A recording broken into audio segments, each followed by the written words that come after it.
The house was quiet, save for the hum of the refrigerator and the ticking of the clock in the hallway. It was a Sunday, the kind of afternoon that usually bled into the evening without event. My hand was wrapped around a lukewarm mug of coffee when the telephone rang. It had not rung for him in 11 years. I let it chime 3 times before I stood up, my knees popping, and reached for the receiver. The voice on the other end was gravelly, familiar, yet entirely foreign.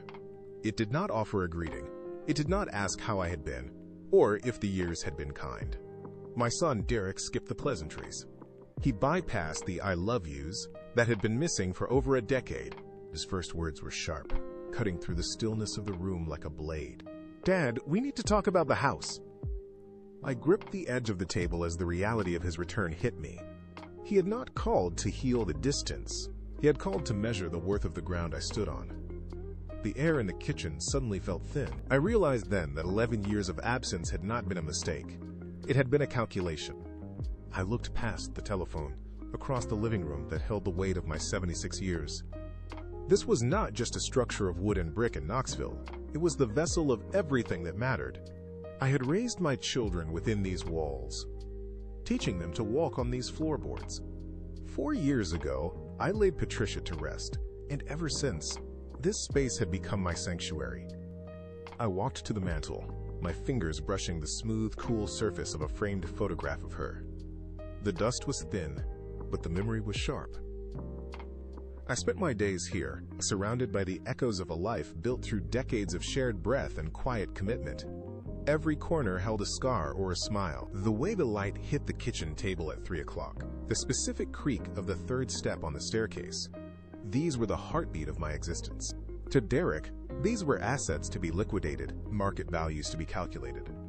To me, they were the only things keeping the silence from becoming an empty void. I sat in Patricia's chair, the fabric worn soft by her presence, and felt the house pressed back against me, solid and immovable. It was a fortress of history, and I was its final, steady guardian. I looked at the receiver, then back at the empty hallway. It was easy for him to suggest moving now, but where was he when the walls of this house held only the sound of labored breathing? When Patricia fought her final battle, the silence from his end grew deafening. In 24 months of treatments, of midnight emergencies, and of steady decline, he visited twice. 2 short, awkward afternoons that felt more like obligations than visits. He left before the sun went down, always moving toward his own life, leaving us to navigate the dark alone. When the house finally grew quiet after her funeral, the silence became absolute. No cards, no inquiries, no concern for whether I was eating, or if the house was falling to ruin around me. I filled those gaps by volunteering at the VA hospital, finding purpose in the needs of strangers rather than waiting for a call that never came.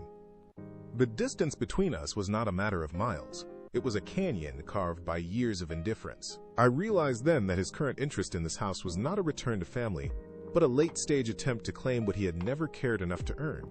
The scar of his absence had long since hardened into a permanent boundary. I did not wait for the world to decide my future for me. 18 months ago, I walked into a lawyer's office on the edge of town, the winter air biting at my skin.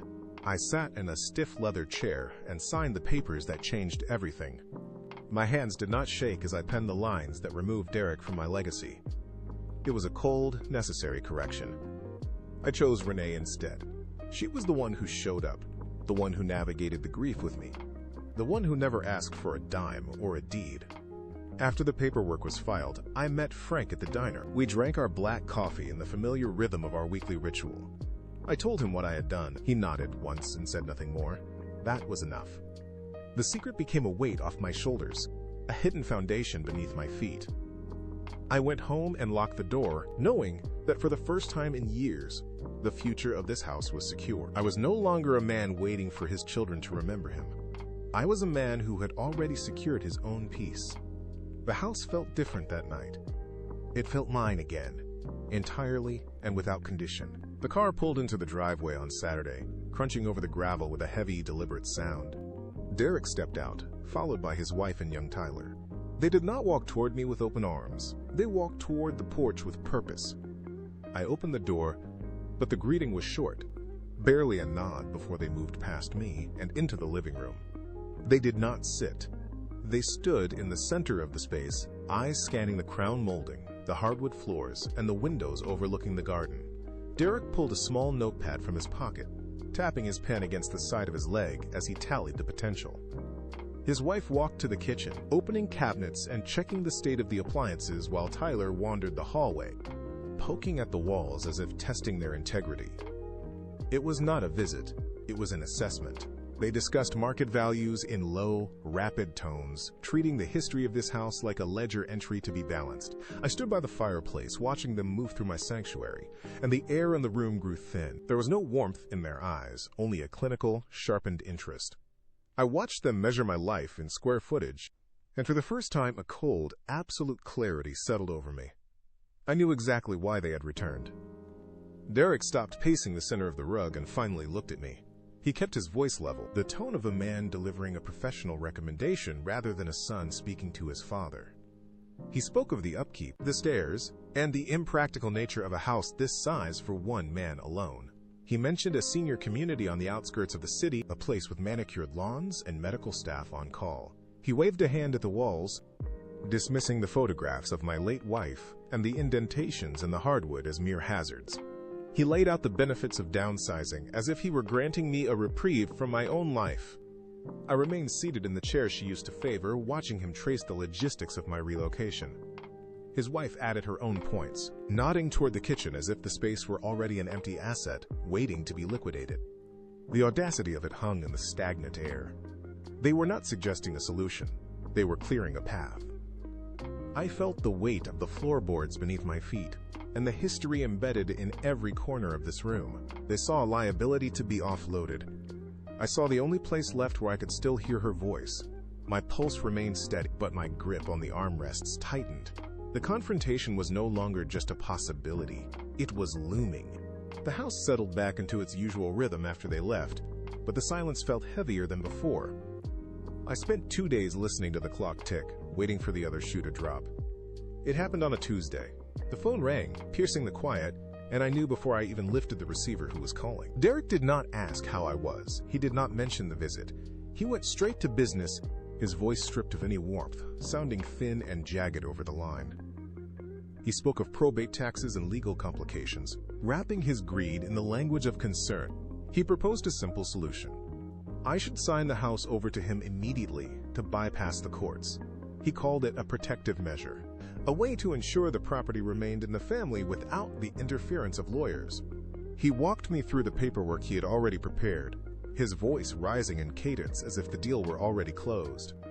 I leaned back in the chair, listening to him outline the transfer, the sheer audacity of the request echoing in the small office. He was not asking for my comfort. He was asking for my life's work. I let him talk until he ran out of justifications, his demand hanging in the air between us, waiting for my compliance. I waited for his breath to hitch, for the silence to stretch long enough to fill the room. When he finally stopped talking, I did not offer a polite excuse or a gentle refusal. I let the truth settle into the receiver. I told him he was wasting his time with the paperwork. I told him the reality of his standing. He was not in my will. The response was not anger, nor was it a plea. It was a vacuum. The line went completely, terrifyingly still. I could almost hear the gears of his mind grinding to a halt. The sudden realization that his years of neglect had carried a price he had not accounted for. He had calculated the value of the walls, the market, and the square footage, but he had failed to calculate the cost of his absence. I held the phone to my ear, listening to the static, waiting for him to try to haggle, to threaten, or to beg. He did nothing. He simply existed on the other end, stunned by the collapse of his entire strategy. I did not give him the satisfaction of a debate. I told him I loved him, a final, honest statement, and then I severed the connection. The phone clicked. The house returned to its own quiet, but the weight that had been pressing against my chest was gone. The silence that followed the call was not empty. It was a clean, quiet space. I stood in the hallway for a long minute, watching the late afternoon sun stretch across the floorboards. The house felt like my own again, reclaimed from the tension of the last few days. I walked to the kitchen and dialed Frank. He picked up on the second ring, his voice steady and familiar. I did not need to explain the details, only the outcome. I told him the conversation was over, that the boundary was set, and that I had spoken the truth. Frank listened, his grunts of affirmation grounding me. He told me that a man has to stand by his own house, and that I had done exactly what was required to preserve my own dignity. Hearing him say it aloud took the last of the doubt away. I hung up the phone and looked around the kitchen. The coffee pot was still warm. The walls were solid. There was no more waiting for the phone to ring with demands. No more calculating how to appease a son who only cared for the deed. I leaned against the counter, breathing in the scent of old wood and fresh coffee, and felt a profound sense of justice take root. The struggle was finished, and for the first time in years, the quiet was mine to keep. A moment later, the phone sang again. This time, it was Renee. There were no financial audits, no talk of senior living communities, and no agendas hidden behind polite inquiries. She simply wanted to talk about her week, the small details of her life, and to hear how I was holding up. I leaned back against the kitchen counter, listening to the cadence of her voice, feeling the genuine warmth of a connection that required nothing from me but my presence. After we said our goodbyes, I walked into the living room and lowered myself into Patricia's chair. It is where I belong.